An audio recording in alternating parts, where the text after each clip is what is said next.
It's everywhere. We find plastic in every single sample. It's really worrying to know the extent of plastic pollution. My name is Vonica Perold. I work at the University of Cape Town at the Fitzpatrick Institute.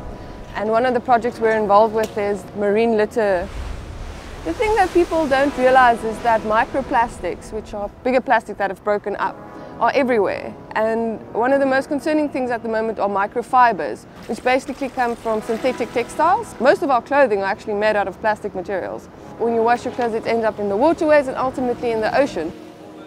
We've been finding it in water around Antarctica, in the South Atlantic, everywhere. So we do expect to find it. How much, we're not sure. That's why we're doing these tests, but we will find.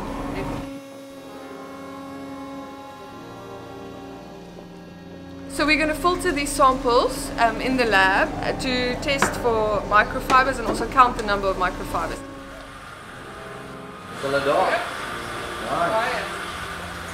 Microplastics are ingested by zooplancton, and then it shifts up the food chain to larger prey, going up off the fish, all the way up to humans when we end up eating the fish.